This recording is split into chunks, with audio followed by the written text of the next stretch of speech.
Hola, ¿qué tal? ¿Cómo están? Bueno, el días pasados tuvimos la visita de Loris Sanata, el historiador italiano. Estuvimos hablando de populismo relacionado específicamente a la Argentina. Hoy quiero aprovechar la visita de un estimadísimo colega, Carlos Gavetta. Gracias, Carlos, por estar aquí. ¿Por qué? Porque Carlos, además de periodista con años encima, de analista de la realidad y de escritor, ha estado en los últimos meses en Europa, especialmente en Francia, y ha escrito una nota en un medio dedicado especialmente a describir qué está pasando con los populismos de derecha y de izquierda en el viejo continente. Después en la segunda parte del programa, vamos a referirnos a su último libro. Carlos, bienvenido. Gracias, Daniel. Carlos, ¿qué impresión te llevas de este auge del populismo en Europa? Bueno, ¿Qué está pasando en Europa? Te quiero preguntar. La pregunta es más amplia. lo que está pasando en Europa es lo que está pasando en el resto del mundo. Es decir, desde la caída de la Unión Soviética, el capitalismo es global, es decir, Sí. abarca el mundo entero. Sí. Y hay una crisis capitalista importante, que en los años 73, 75 empezó con la crisis del petróleo, la energía. El shock del petróleo del 73. Exacto, en los años 80 y sobre todo en los 90 se manifestó en sucesivas crisis periféricas, en la periferia, pero financieras.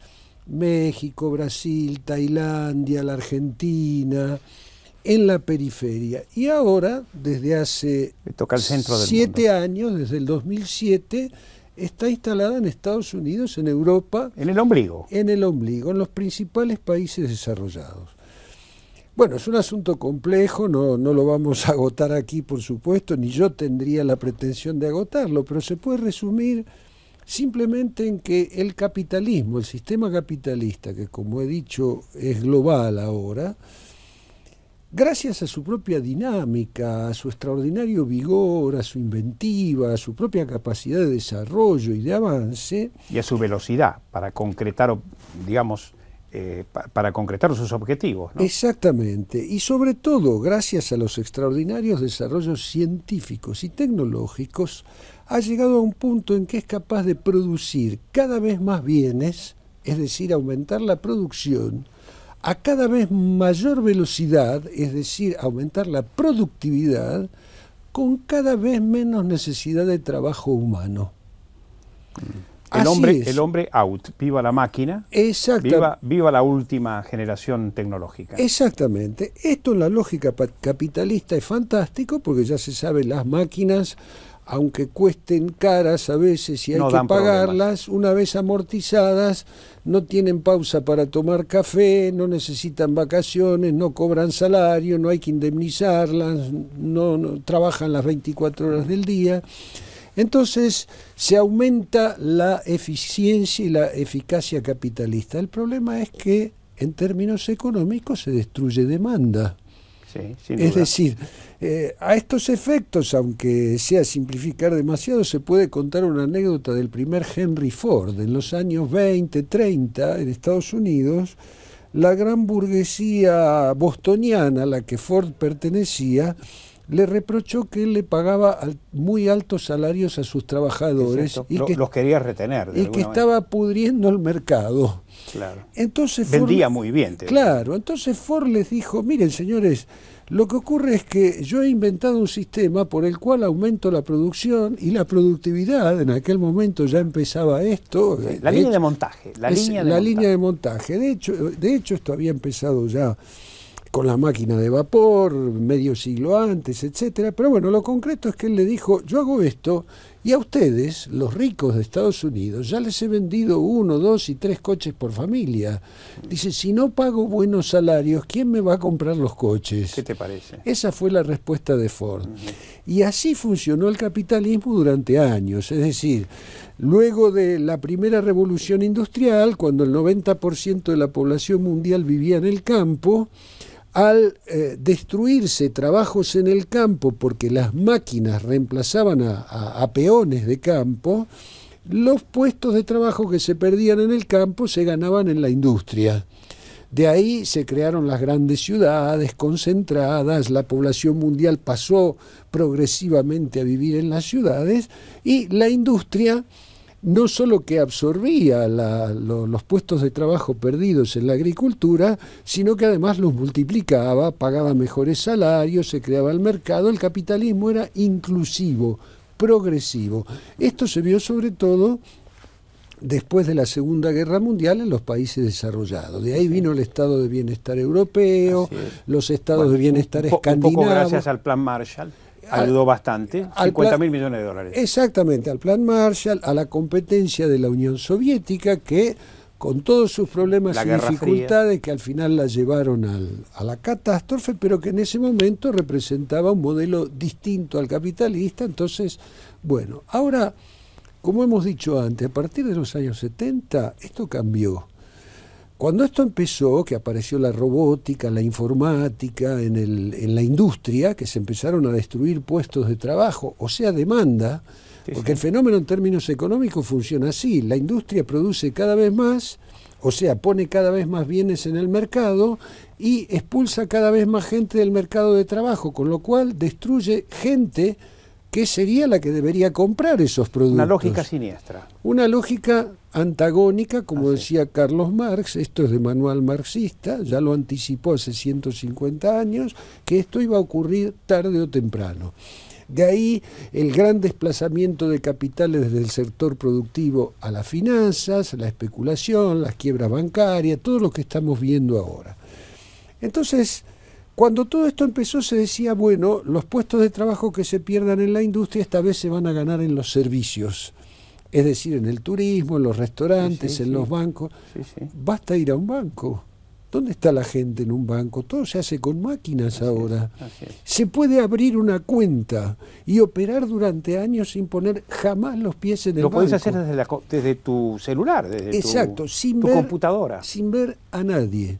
Con lo cual tampoco funcionan los servicios. Ya hay hoteles que funcionan. Vos podés entrar, están en periodo de prueba, por supuesto, en Europa y en Estados Unidos. Vos entrás con una tarjeta, te alimentás, dormís, te bañás, se cambian las sábanas, se cambia la comida, todo, salís de ahí y no ves a nadie. También hay aviones que vuelan sin tripulación. Dentro de poco volaremos con 1000 personas arriba de un superavión a Europa. Especialmente los baratelis, los de tarifa muy baja no tienen tripulación. Y no habrá tripulación. Uno puede llevarse el propio sándwichito. Sí, y no habrá piloto tampoco. No habrá piloto, ya hay drones. Hay drones. Claro, ya hay aviones de guerra enormes que vuelan sin piloto. Por lo tanto, habrá aviones de turismo. De modo que esto tiene que cambiar de lógica. Y una vez ¿Crees que puede cambiar de lógica? Bueno, ¿teniendo los dirigentes políticos que tenemos a nivel mundial? No, evidentemente no. De ahí esta pregunta que vos me haces nos lleva a Europa, justamente. Precisamente. ¿Por qué en Europa está pasando lo que está pasando? ¿Por qué esta progresión enorme de la extrema derecha, ¿no?, y de ciertos populismos de izquierda? Claro, pero extrema derecha votada por comunistas. A Marine Le Pen la han votado comunistas, sin duda alguna, o socialistas. O socialistas, trabajadores, gente que justamente ha perdido su trabajo y que lleva décadas viendo como tanto los liberales, es decir, la derecha republicana, como la socialdemocracia, es decir, la izquierda republicana, se muestran impotentes frente a esta situación, totalmente impotentes, porque no tienen un diagnóstico de lo que pasa. Por ejemplo, François Hollande... Pero además son negadores de la realidad. Lo que pasó en España es terrible. Zapatero negó que se venía la crisis. En el 2007 ya estaba la crisis instalada en España, viviendo además de una burbuja. Zapatero no la quiso ver o no la vio. Esto es dramático. No la vio Zapatero, no la está viendo François Hollande, no la vio Jacques Chirac, los países que mejor funcionan son aquellos que todavía, porque son más serios, porque son más eficaces, como Alemania, Holanda, ¿no? Algunos de los nórdicos. Algunos de los nórdicos están funcionando bien, lo que no impide que el desempleo aumente. El desempleo naturalmente le crea problemas al Estado. porque o bien tiene que pagar salarios a los desempleados para que estos no creen otra clase de problemas, o bien tiene que invertir en fuerzas de seguridad debido a los problemas que crea la gente que está desesperada y que no tiene dónde ir. Entonces, puede decir que entonces hay una íntima relación, crisis del capitalismo, como vos la enumeraste, negación de realidad y populismo. Exactamente. Hay como una concatenación de causas. Bueno, no es casual, Daniel.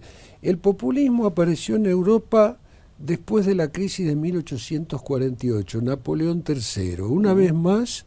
El primer exponente del populismo. Después de cada crisis grave del capitalismo, aparecen los populismos. ¿Por qué? Porque los partidos tradicionales, tanto los republicanos de derecha como los republicanos de izquierda, no atinan a resolver la cuestión. Pierden consenso entre la población y aparece el famoso líder carismático. Que representa al pueblo. Claro. Dice representar al pueblo. Claro. ¿Cuándo aparece Napoleón III? En 1848. ¿Cuándo aparecen Mussolini y Hitler? Después de la Primera Guerra Mundial, en medio de una crisis política espantosa. Y económica. Y económica Hitler en 1933. Así es. ¿No es cierto? Mussolini en Roma en 1922, después de la Primera Guerra Mundial. Con un rey condescendiendo que toma el poder. Exactamente. Entonces, entre nosotros, ¿cuándo aparece el populismo Perón? Aparece luego de la década infame. En un momento en que las potencias después de la Segunda Guerra Mundial iban a recuperarse, ¿no? Y por lo tanto, esto lo explica muy bien Mónica Peralta Ramos en un libro que se llama... Me recomendaste ese libro hace 4 o 5 años. Sí. Es una economista, Mónica Peralta Ramos, mirá qué apellido, es una economista argentina que vive en Estados Unidos. Que vive en Estados Unidos, da clases en Estados Unidos, viene a menudo por aquí, y su libro se llama Desarrollo Capitalista en Argentina. Tiene una última versión. ¿Trabaja en alguna universidad? ¿Es docente? En Baltimore, creo que en Baltimore. Sí. Bueno, esto está explicado por muchos teóricos, así que no es nada nuevo. Lo que tiene de nuevo, a mi juicio, habrá que ver si me equivoco, es que esta vez la crisis del capitalismo es terminal. No se resuelve, y no estoy haciendo el discurso de la izquierda de puño levantado, se viene el socialismo. No, por supuesto. Lo más probable... Porque no se viene el socialismo. Por ahora no, justamente porque no hay conciencia. La solución lógica, razonable, sería decir, bueno, a ver, si las máquinas están reemplazando trabajadores, ¿por qué tener un trabajador con un grupo de máquinas que trabaje 12 horas y no 4 trabajadores que trabajen 3 cada uno? Para que puedan seguir cobrando un salario, por lo tanto consumiendo lo que la industria produce. Lo que ocurre es que habría que pagar 4 salarios y no 1. Lo que tiene que cambiar es la lógica capitalista. Tiene que reducirse el nivel de ganancia capitalista y aumentar el nivel de ingreso de los sectores. ¿Tan seguro estás de que es el fin del capitalismo? Yo creo que ¿No crees que el capitalismo tiene muchísimos antecedentes de hundirse, de estar casi al borde de la tumba y de levantar cabeza? Lo ha hecho siempre. La Gran Depresión, por ejemplo. Sí, lo ha hecho siempre, pero justamente ahora la pregunta es esa: ¿cómo va a hacer para crear demanda? La Gran Depresión fue seguida, como dijimos antes, de Hitler en Alemania, del colaboracionismo francés, de la Segunda Guerra Mundial, del neutralismo norteamericano. Paul Krugman, el último premio Nobel, economista norteamericano. Sí, el último premio Nobel de Economía de Estados Unidos dijo que la Segunda Guerra Mundial fue la más grande fábrica de empleo de la historia. Sin duda. Entonces, lo que sí podría ocurrir... Fue la guerra la que de alguna manera solucionó la Gran Depresión, la paró. Entonces, lo que sí podría ocurrir, Daniel, es que el capitalismo vaya, y mucho me temo que es lo que está empezando a ocurrir, vaya a resolver esto mediante una gran guerra o mediante muchas pequeñas guerras. El problema es que hoy hay armas nucleares por todas partes, hay armas bacteriológicas, hay armas químicas. La guerra no va a ser con avioncitos que tiran bombas y matan mucha gente, pero ahí se quedan. Esta vez tienen armas, los drones, regímenes fanáticos como el musulmán pakistaní, tienen armas nucleares, tienen armas nucleares la China, la India, Rusia, Estados Unidos, países europeos. Irán está buscando presurosamente. Irán está buscando tenerlas, Israel las tiene, de modo que yo no sé. Atenti, no es una guerra capitalista clásica la que va a resolver el problema. Tampoco es una guerra fría. Fíjate que no pueden solucionar el tema Ucrania con Putin. Es decir, son enojos, parecen enojos de barrio, ¿no? Sí. Sí, Obama está preocupado, no se pone de acuerdo con los europeos lo quieren castigar a Putin por todo el tema de Ucrania, y sin embargo está ahí flotando la no resolución del asunto. Pero ¿no? es que todo esto reproduce, por supuesto, bajo formas distintas, lo que ocurre en las épocas de crisis, que son el preámbulo de las guerras. Es decir, en el fondo son disputas por mercados, son disputas por recursos naturales. Está el gas transiberiano que aporta Rusia. Exactamente, entonces esas son las disputas que se producen y que luego terminan, bueno, como han terminado siempre, la Primera Guerra Mundial, la Segunda. Lo que pasa es que las guerras son cada vez más mortíferas. Hasta el siglo XIX las guerras eran entre ejércitos. Ahora las principales víctimas, la mayor cantidad de víctimas de cualquier guerra desde la Primera Guerra Mundial son los civiles, en cualquier guerra. Ahí tenemos hoy Siria. recordamos en Infobae en una nota que Rusia perdió 11 millones de soldados. Fueron 25 millones los que perdió Rusia. Sí. 11 millones y 14 millones de civiles. Exactamente. Tuvo mucho más víctimas Rusia en la Segunda Guerra de civiles que de soldados. Aún perdiendo, en Stalingrado se perdieron 1 millón de hombres. Bueno, es preferible no imaginarse lo que serían las víctimas civiles y lo que sería el medio ambiente como víctima en una guerra nuclear, química y bacteriológica. Yo no sé si la humanidad sobreviviría a una cosa así. Ahora mismo tenemos un ejemplo en pequeño en Siria. Hay una guerra civil y se están usando armas bacteriológicas. ¿Sabés que Hamas salió a pedirle a Siria que basta del enfrentamiento? Es decir, los mismos grupos extremistas piden al Assad un poco de concordia, un poco de tranquilidad. Exactamente, sí, porque es una locura. Ahora, imaginarse esto a escala planetaria da espanto. ¿Quién sobreviviría a eso? Tiramos armas químicas y nucleares y un día la guerra se termina. ¿Y qué pasa con las bacterias? ¿Las bacterias uno se las lleva a su casa como las armas o quedan dando vueltas por ahí? Te retrotraigo al tema populismo, que no quiero que te escapes del populismo. Me contaste, tomando un cafecito antes del programa, que Marie Le Pen admira a la señora de Kirchner, a Cristina Fernández. A Hugo Chávez. Y también lo admira Pablo Iglesias, el de Podemos, el dirigente que viene del movimiento Indignados, y que también lo admira un dirigente socialista francés, hechos que yo desconocía. A ver, contame un poco. No, bueno, es que es el fenómeno del populismo, lo que dijimos antes. El populismo es una especie de fenómeno político que aparece cuando las fuerzas políticas tradicionales de derecha y la izquierda se muestran impotentes ante una crisis, para resumir. Entonces aparecen distintas formas de populismo, populismos nacionalistas, populismos de izquierdas, entre comillas. En Francia es el ejemplo prototípico en este momento. Tenemos por un lado el Frente Nacional de Marine Le Pen, hija de Jean-Marie Le Pen, que es una organización que tiene 50 años de vida. Y que tiene rasgos fascistas. Racista, antisemita. Xenófoba, sí. Xenófoba, ultranacionalista.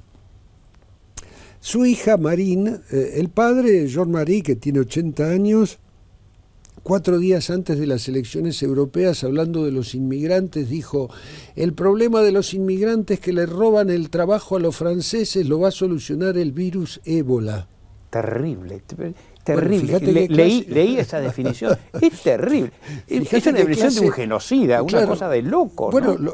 lo demás, además anuncia eso. El virus ébola, yo supongo que se puede poner en una, pero por supuesto, en una probeta y distribuirlo por ahí. Si a este hombre se lo dan, lo va a distribuir. Sí. Bueno, su hija, más inteligente, más moderna, ha dejado de lado el discurso antisemita. El discurso se centra en el discurso xenófobo, ¿no? Es decir, los árabes, el plomero polaco, los africanos, el plomero polaco que le roban el trabajo a nuestros trabajadores franceses, ¿no? Como si el trabajo no se lo estuvieran robando las máquinas que produce el propio capitalismo. Pero bueno, no quiero interrumpirte. Vamos a ir a una pequeña pausa, pero te dejo una pregunta. Te dejo una pregunta. ¿Hasta qué punto se parece el populismo en la Argentina al populismo europeo? Vamos a una pequeña pausa y ya volvemos.